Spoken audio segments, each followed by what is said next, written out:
This is Beyond the Business. Disclaimer.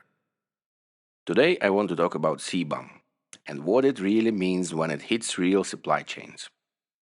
CBAM is a European mechanism that adds a carbon cost to imported materials. In simple terms, it means this. If a product is made outside the European Union using more carbon intensive processes, the importer must pay an additional charge when bringing it into the European market. The idea is to align the carbon cost of imports with the cost already faced by European producers under European Union climate rules. CBAM does not ban imports, it does not target countries directly, it targets the carbon footprint embedded in products and converts it into financial obligation at the European Union border. That's the technical definition. What matters is what happens next, because CBAM is not an abstract climate instrument, it's a pricing mechanism. And sooner or later, that price lands in the real economy. In simple terms, again, CBAM is Europe's way of attaching a carbon cost to imports. So instead of carbon being treated as someone else's problem somewhere else, it becomes a cost that follows the product into the European Union market. On a paper, it sounds fair, but here's what most people miss. CBAM doesn't stay at the border, it doesn't show up as a clear line on your receipt, it doesn't arrive like a warning label, it moves quietly through the system. It reshapes how companies buy, how they price, how they compete, and how they manage risk.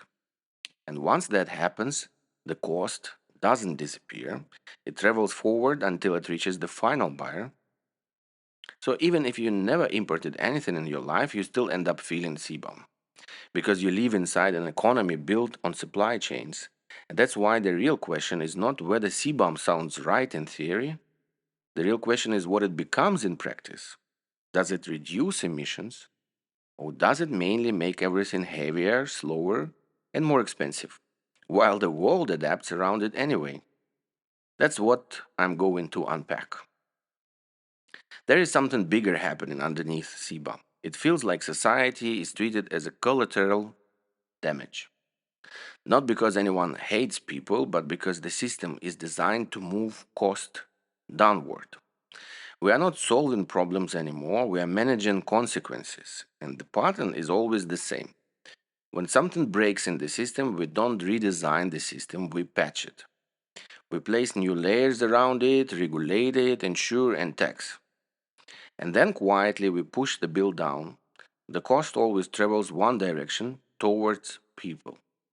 Not because society is guilty, but because society is the only layer that can't renegotiate.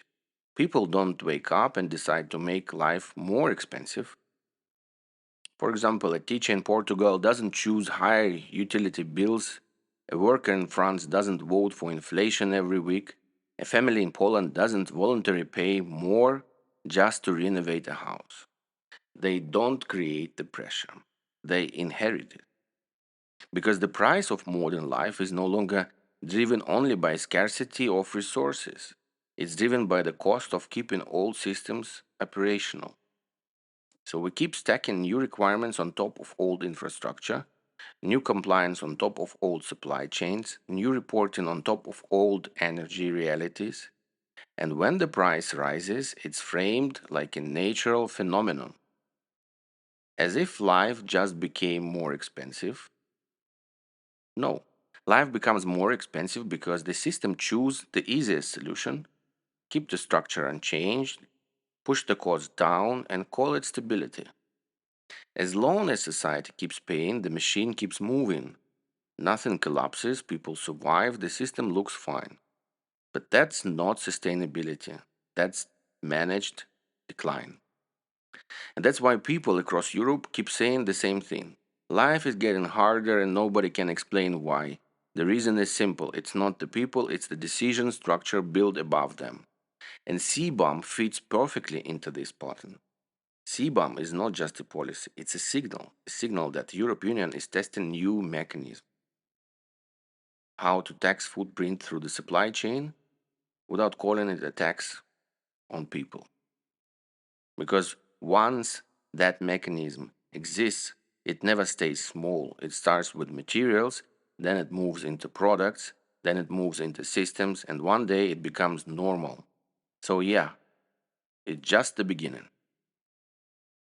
Here's the uncomfortable part: Europe didn't just end up with expensive production, it actively built a system where production became expensive. That wasn't an accident, it was a trade off. A controlled environment, strong standards, more protection, more oversight. But the result wasn't a clean upgrade of everyday life across the entire Union, because the European Union is unified on paper, not in reality. It's one market, one regulatory frame, but inside it, different economies carry different weight. They don't have the same resilience, the same buffers, or the same ability to absorb pressure. So when the system becomes more expensive to operate inside, not everyone pays the same price for that stability. That's why the union often behaves like a body that functions, but never feels like fully healthy. It keeps moving forward under constant pressure. Crises don't hit evenly, and recovery doesn't happen evenly either. That's exactly the environment CBOM enters. It's presented as a rational mechanism: protect European industry, stop carbon leakage, make competition fair. But the economic reality is simpler than the narrative. When you make imported materials more expensive, the cost doesn't stay at the border. It gets absorbed, passed forward, and priced into the system. Materials shape infrastructure. Infrastructure shapes housing. Housing shapes public spending. And public spending always finds its way back to society. This is how the cost travels. And it mirrors the same logic behind many solutions today. The system can't absorb its own failures directly.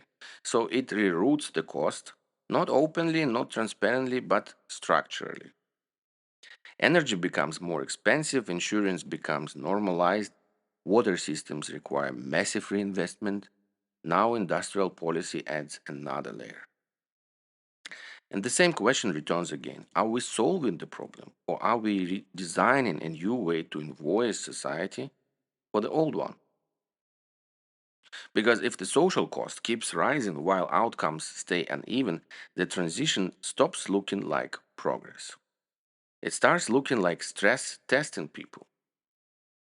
And once that happens, the real risk is not only economic, it becomes trust. Here's the framing that matters. CBAM is not an environmental tool, it's an economic tool inside the European Union Green Deal. It's marketed as green, it sits under the green umbrella and sounds like climate policy, but in reality, CBAM is doing something else. It's rewriting the price logic of the market. And the European Green Deal is not a plan for a green economy. It's a plan for economy that must survive under new conditions.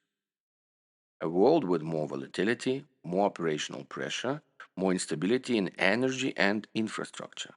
Inside that world, carbon is not a normal concept or any kind of moral concept. Carbon becomes a pricing lever, a currency of pressure.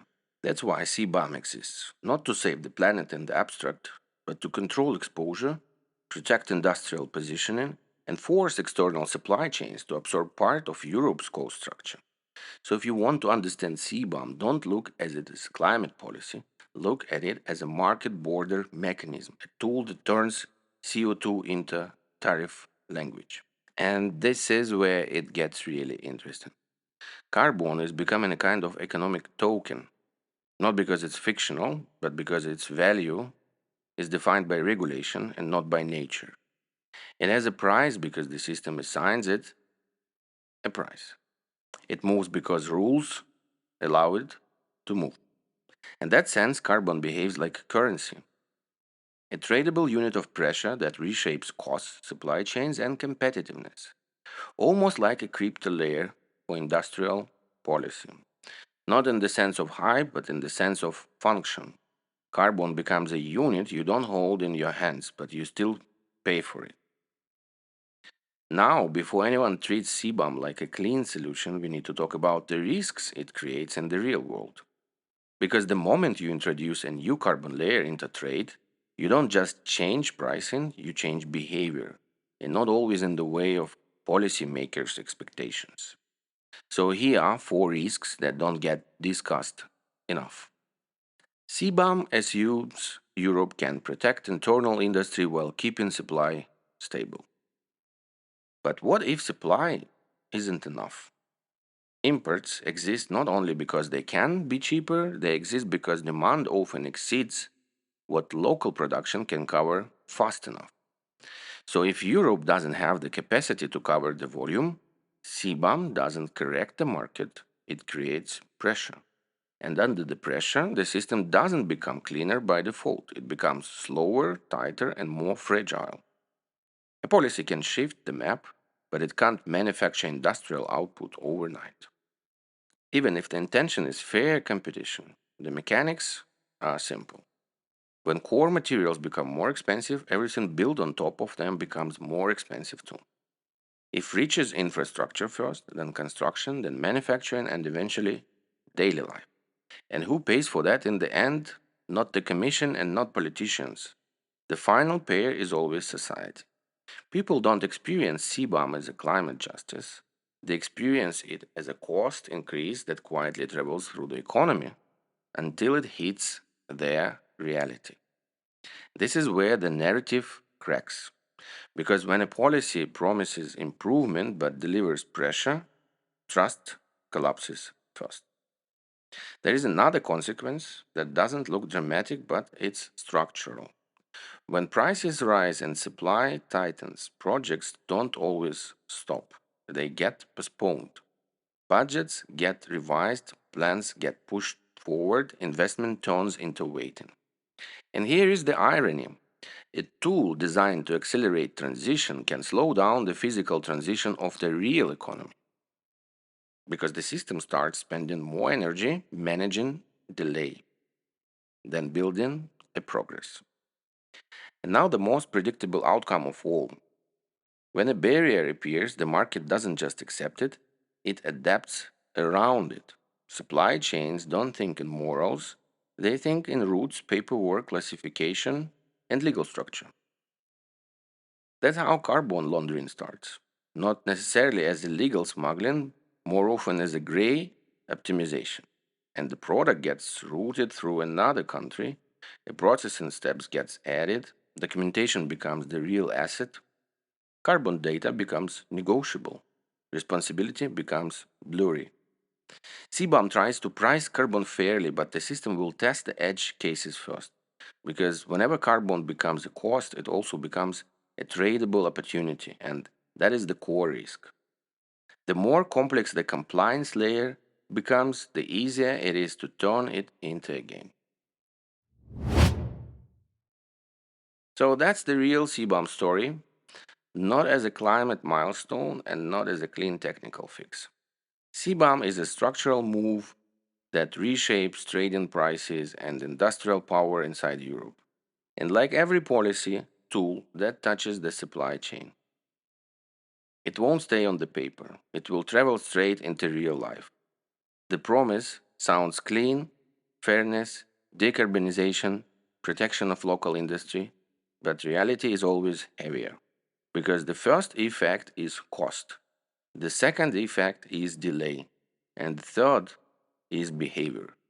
And once a system is under pressure, it doesn't become cleaner by default, it becomes adaptive, defensive, creative, and sometimes in the worst ways. That's why CBAM is not just about carbon, it's about who absorbs the load of transition. And if the final payer is always society, then the real question is not is CBAM green? The real question is this transition model that people can actually afford economically, structurally, and politically? Can they afford it without breaking trust in the system itself?